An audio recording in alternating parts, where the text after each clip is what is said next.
Life is so easy when we're up on the mountain, and we had peace of mind like we've never known. But when things changes and we're down in the valley, don't lose your faith, for you're never alone. For the God of the mountain is still God in the valley. When things go wrong, He can make them right. The God of the good times is still God in the bad times. And the God of the day is still God in the night. And we can talk of faith when we're up on the mountain. Talk comes so easy when life's at its best, but it's down in the valley of trials and temptation. That's when our faith is really put to the test. For the God of the mountain is still God in the valley. When things go wrong, He can make them right. The God of the good times is still God in the bad times. And the God of the day is still God in the night. For the God of the mountain is still God in the valley. When things go wrong, He can make them right. The God of the good times is still God in the bad times. And the God of the day is still God in the night. I guess I'm Warren Brewer, and this is my granddaughter, Charcelyn, who curated this show. And what else? Well, with the assistance of these two young women. Oh, with these assistants, these two young ladies. So I want to thank Lindsay and Meg for helping me. And we had one other stray helper that just came and went, and that's Whitney Whittington. And we sort of formed a little camera club where we helped each other. And I met these two ladies about a couple of years ago, and they had an article in the paper about getting a grant from the Kentucky what? Foundation for Women. Kentucky Foundation for Women. And they got, in that grant, they were going to do tintypes. And so I offered to help them. And so that's how I got started in this. And let's see. And Why don't you talk about how you met Mr. Stafford? yeah, Mr. Stafford, that's how we started out, was my next door neighbor. And that was maybe 40 years ago. And he was a retired Sunday school missionary. And I didn't realize that at the time. But we were good friends and we helped each other, and he had an apple orchard, and my kids would spend their time in his apple trees. And then when he passed on, a pickup truck pulled into his back basement, and they were loading it and to go to the city dump, and there were 130 glass lantern slides in there. And so I took them home and sat on them for 40 years. And then Mike Charles found them and helped me organize them. And then Meg and Lindsay, they had to all be scanned. And so they did the scanning. And here's one of the lantern slides. And after they scanned them, we turned them over, and we noticed there was writing on the bottom of each one. And he told where he was and what he had done. So some of the photos in there show this writing. And so that was the interesting part, reading about his history. In there was Sunday school literature. You'll see some of it today. In there was his old Bible, all underlined, and that was interesting, and lots of letters and stuff. So after he retired, he raised apples in his backyard. And then he still kept on going as a Sunday school missionary. And one day, I went with him. And we went out to Valley View Ferry. And he had 2 churches out there. And one of them was in a schoolhouse. And you'll see pictures of that. And then we went to another church. And then that after church, we got invited home for a chicken dinner. And then after that, we went down to the Kentucky River and he baptized the boy. So it was a unique experience to have photographs I took of him and the places he went and the things he did.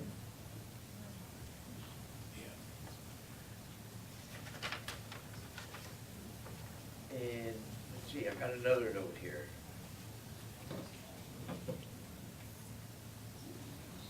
So I think did I say everything I need to? Oh, you're going to read that. His son Lindsay lived in New York City, Lindley, and he wrote a book about his life there with his 2 children. And in that book is a page where he explains living in the mountains in the 1930s, and Charlie's going to read it to you. Everyone had vegetable gardens, cows for milk, cold cellars full of canned food. We didn't really need cash. Our mothers made most of our clothes. All you could look forward to was a new pair of shoes, if you were the oldest. If you were the youngest, you got what was handed down. I think we were happy. My father and many of his friends were college graduates, something that doesn't mean much now, but in the early 30s in the backwoods of Kentucky, it was a badge of rank. It set one aside. We owned a car. We were the first on our street to own a radio, and all the boys, the same ones who wouldn't acknowledge my existence during the winter, were always friendly at the end of the summer because they wanted to listen to the World Series. So, before we start, and I got your attention, let's have some family members stand up and wave their hands. They're here all over the place. All these people traveling from Ohio, Indiana, Kentucky, and to be here. So now I'll talk about the slideshow. And I have to sort of figure out what was in Mr. Stafford's mind as I went through 100 of these slides. And in the beginning, you will see pictures that were taken in England. And it showed a picture of a fallen woman in a court case. Like he was trying to tell the Sunday school children what the wages of sin were. And then after that, he told Bible stories. And these slides were, some of them were hand colored. And that's amazing to see how they did that. And then after that, he showed Bible slides and stuff. And then the most exciting part was the pictures. These were all purchased pictures and probably furnished by the Sunday school board. But after the next part will be all mountain homes and families. And most of them were taken by Mr. Stafford. It doesn't say so there, but in the bottom of an old box we found the negatives. So he must have taken them because the negatives were there on his name. And he even had the order envelopes where he took them to a drugstore in Barberville to have them printed. And so he spent some time down there. And then the mountain families is the most exciting part. And it shows all kinds of homes and all kinds of things. And we might play some music if it's loud enough while we're there.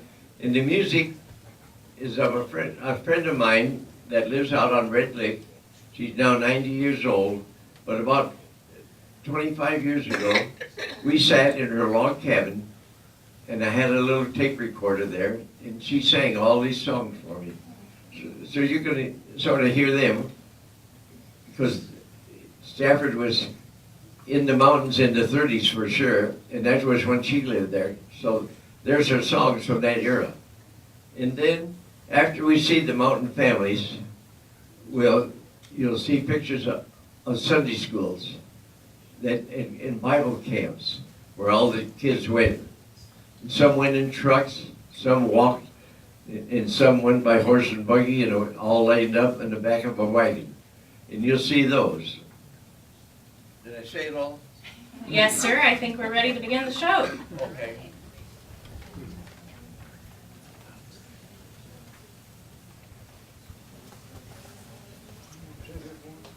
I got a seat back here. I brought my own. Marty, you got the music? I got the sheet here. I'm not going to say much during this slideshow. There's just two. Won't you stop and listen what John had to write? That will be an awful day Do we need to turn out the lights? when the day is turned Who's around. got the light switch? When the smoke and the locusts darkens the sun, then weeping and wailing will take the place of fun. Whoa, whoa, whoa, I heard the angel cry. Won't you listen to the message as the gospel passes by? They'll preach it on the mountain, on the land, and on the sea. But I want to hear the gospel till Jesus calls for me. 4 or 5 months they will mourn and cry and beg to God for to let them die. But all their pleading will I don't know how that got in here. While they're having their pleasure. So this sort of ends where he talks about the wages of sin. Whoa, whoa, whoa, I heard an angel cry. Won't you listen to the message as the gospel passes by?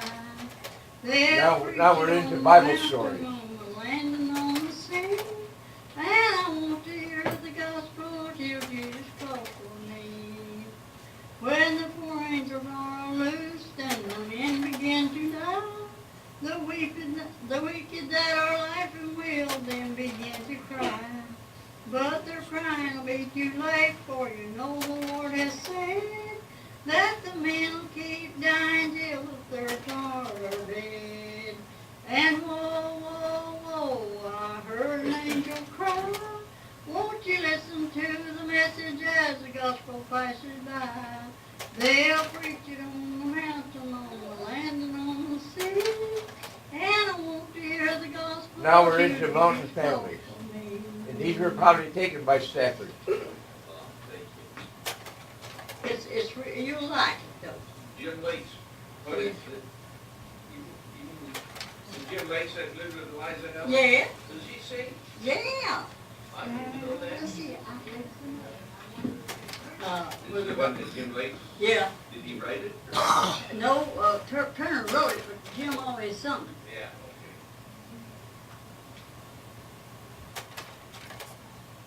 I ought to go see him sometime. Wait a minute, shut it off just a second, let me think. Jim like song too. That's a Jim Lates song. Well, there may be lots of singing and an awful lot of prayer. Maybe a sermon with amen here and there. Sure as Job's the Dutchman. I'll tell you about this one. These are 6 little children he must have found somewhere. And somebody went out and bought them all new clothes. The preacher swaps his sermon for a $20 bill. Here's one of the Bible camps. Master Satan, it's a church is in a spew. For the dollar rules the pulpit, the devil rules the pew. Well, there may be lots of singing and an awful lot of prayer. Maybe a sermon with amen here and there. Sure as Job's a Dutchman and Sherlock was a Jew. For the dollar rules the That's the black and white, and right here is how it was hand colored. Now, wait a minute. Everybody in the crowd This has the song same was pink cheeks. written by Jim Lake. Now this family right here is the only other one I'll talk about, but they lived in a cave, and then this is their moving day.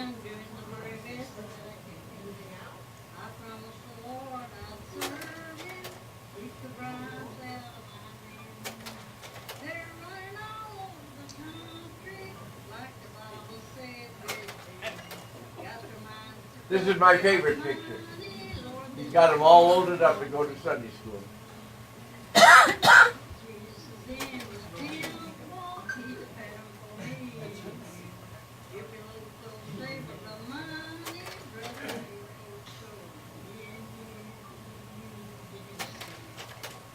This song was written by Kirk Turner, sung by Jim Lake. This lady right here, you'll see her in the next 4 pictures.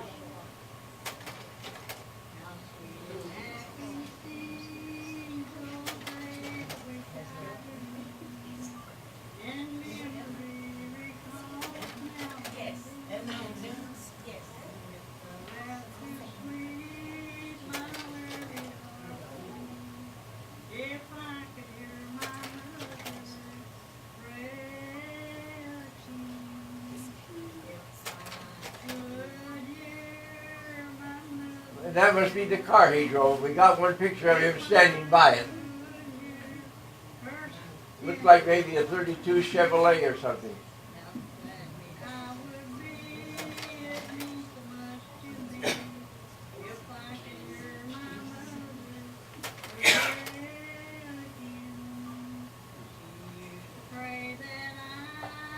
This is another one of my favorite pictures. It sort of reminds you of Doris Holman pictures.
I think this collection of pictures have never been seen or published until today. You won't find them in any collections or any magazines. They sort of been just hid away.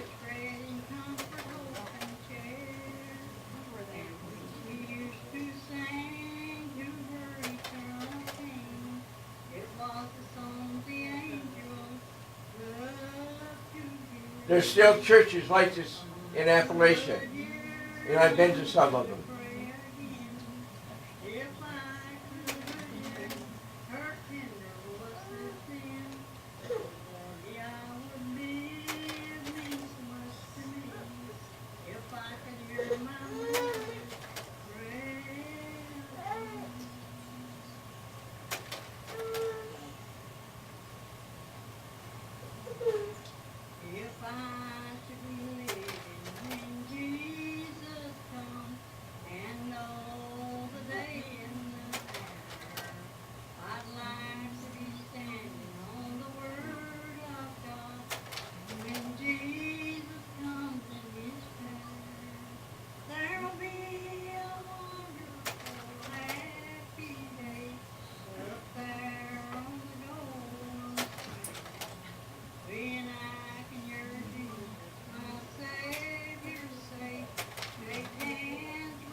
And I think this is Mr. Stafford, as near as I can tell.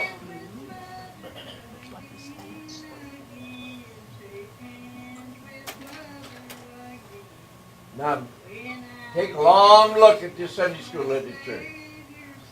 The number of Sunday schools in operation, 3,700. The attendance, vacation Bible schools, 1,340,000 visits, 11,000 Bibles passed out, 8,000 decisions for Christ, 20 churches organized, 6 buildings erected, and 1,863,000 miles. This is just 1 year's report, I think. Here's another. Oh, here's the one that just showed 1 year's work. What years was this being won? In the 1930s, from all the mail and literature we found, that was it.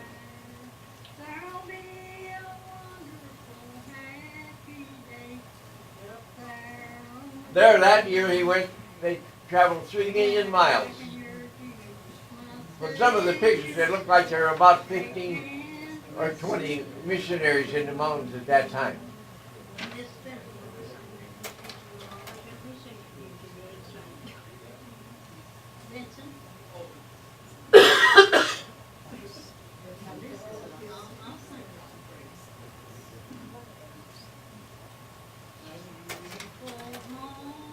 This is Mr. Stafford's Bible. It's interesting to see all the things he underlined and that were important to him in his work. And there's Mr. Stafford.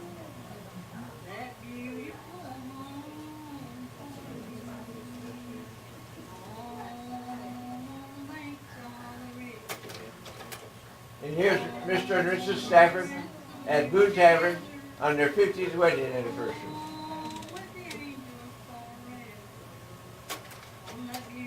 And that's the end. But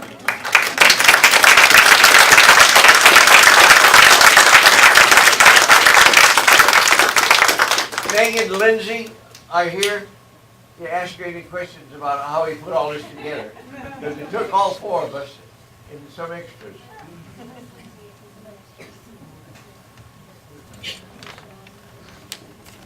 So ask him some questions. Well, Mr. Bruner, why don't you join us up here so you can answer some too?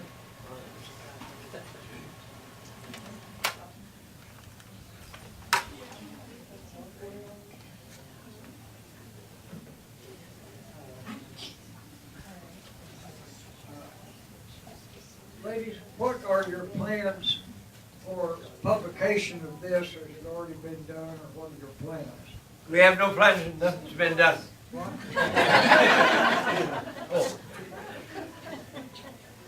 We have no plans and nothing's been done. But we're open to doing something. Al Frisch is a Jesuit priest in Ravenna, and he and I have done 4 books together.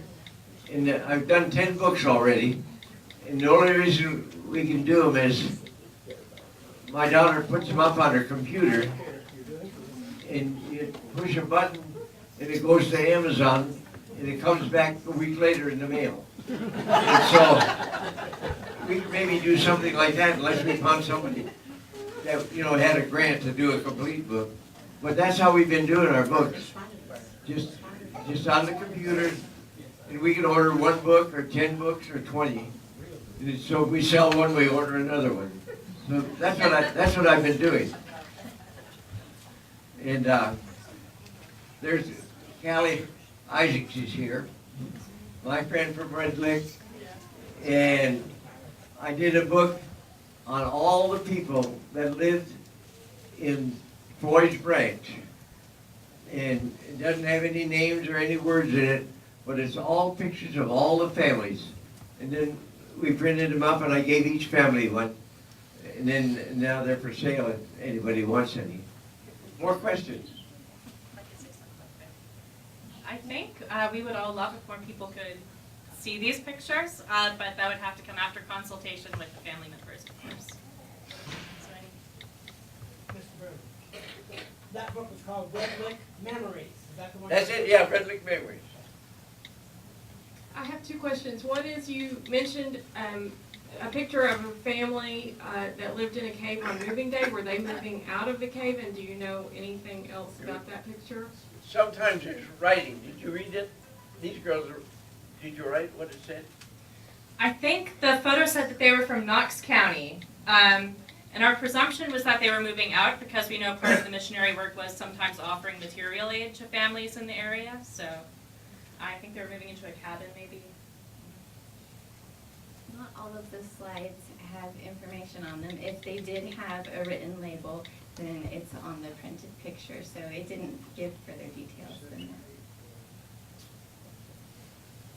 And then my other question was, so was he working in communities where there was not, was he establishing Sunday schools in communities that did not have churches, or was he working with churches to bring Sunday school?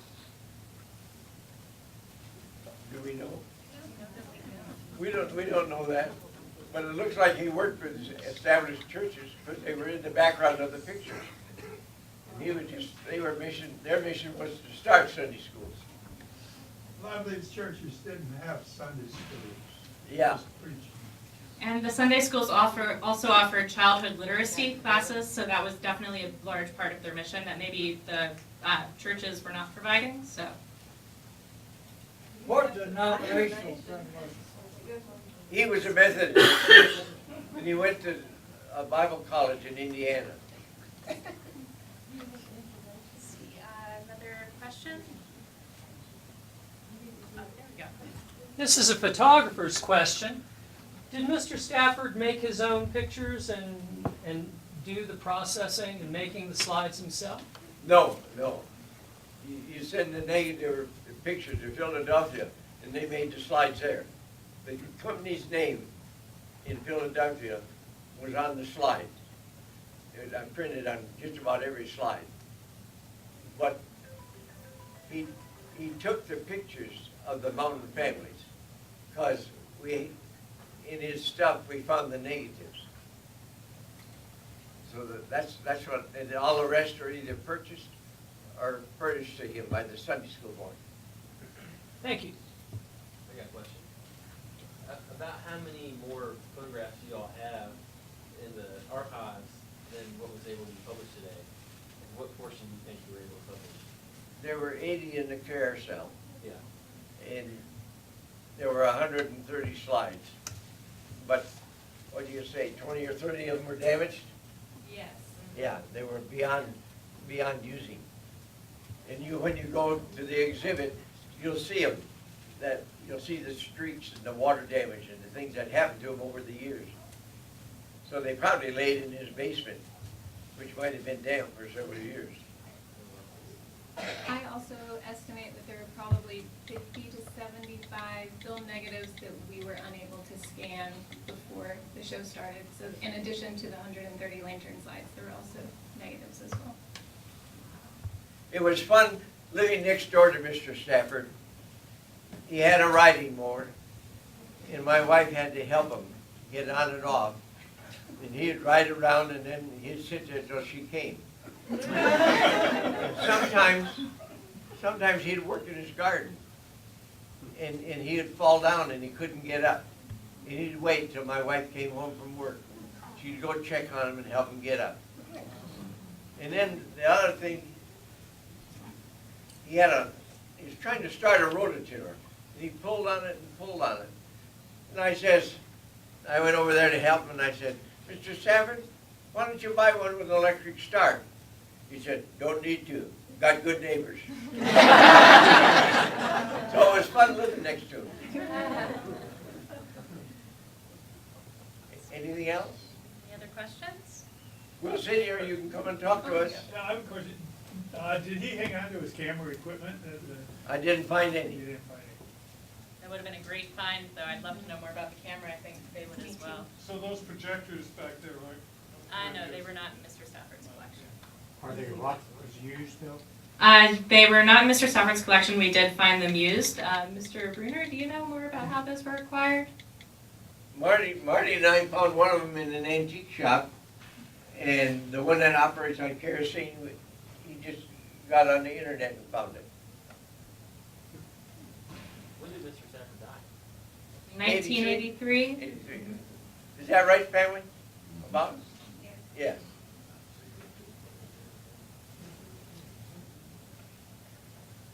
Were you here in Berea when you lived next door to him? Yeah. Yeah, his house is still, I still live in the same house, and his house is next door to mine. Just on the right or the left? Right next door. You know which way you're looking. Looking for help. Be on the right. We found letters from some of Mr. Stafford's friends saying that he arrived here around 1939. Before that, we believe he was in Barberville, Kentucky. And you arrived what year in Berea? 54. All right.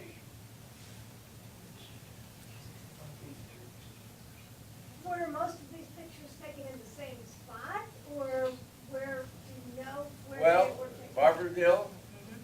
Definitely in the area around Barberville. From what we can tell, he was a bit of an itinerant preacher, so he would go around to different churches in the area. I think that was part of the appeal of the American Sunday School Union, is that they would travel to rural communities to service them, so he helped many communities. Was there a relationship with Redbird?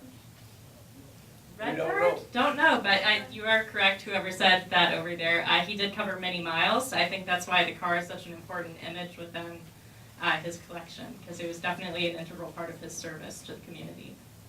And we need to thank the Appalachian Center, and Chris Miller and Chris Green, and all the people that helped us put this up.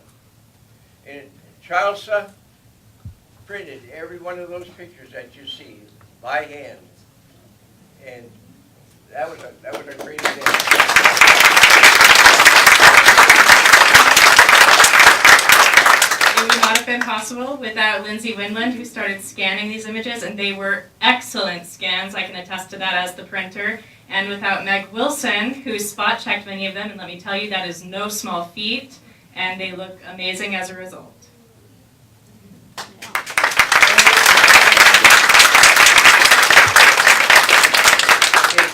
If the family members want to stay a minute and come up here, I'll take a group picture of them, and they can give me their addresses, and I'll mail it to them.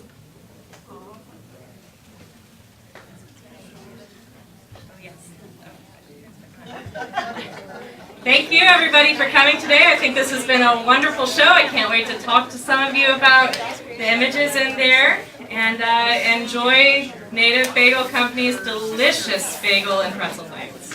Won't you stop He had and listen what John these had slides to write? that he That used will in be his an mission awful work. day when the And so that's what we're doing, showing. Here they are, down here. These lantern slides, I expect them to be all cloudy and blurry and so Well, he had forth. to work hard. How did you manage to, how did you transfer it? How did you print those? You gonna tell us about that in here? Yeah, this lady did it right here. Oh, I see. How'd you do Tell that? him. So, I went, before he died, I went on one of his trips with him. And this is up on the Kentucky River. He's getting ready to baptize that. And didn't you make And there he is in front of one of his negatives churches. in order to put it? No. Pardon. While they're having their pleasures, they wouldn't own his name. Whoa, whoa, whoa, I heard an angel cry. Won't you listen to the message as the gospel passes by? They'll preach. After I went to church with him, the baptism, then we went to the home for the traditional chicken dinner for the preacher. Oh, yes. And I was there. My father was invited to a few of those. I got the benefit of them. And there he held church in an old school. Begin to cry, but their crying will be too late, for you know the Lord has said that the men will keep dying till the third part are dead. And whoa, whoa, whoa, I heard an angel cry. Won't you listen to the message as the gospel passes by? They'll preach it on the mountain, on the land, and on the sea. And I want to hear the gospel till Jesus calls for me. Well, there may be lots of singing and an awful lot of prayer. Maybe a sermon with an amen here and there. Sure as Job's a Dutchman and Shillot was a Jew. Where the dollar rules the pulpit, there the devil rules the pew. But when that money starts to talking, the master's voice is still. The preacher swaps his sermon for a $20 bill. Well, old Master Satan gets the churches in a spew. For the dollar rules the pulpit, the devil rules the pew. Well, there may be lots of singing and an awful lot of praying. Maybe a sermon with amen here and there. Sure as Job the Dutchman and Shillot was the Jew. Where the dollar rules the pulpit, the devil rules the pew. Now, wait a minute.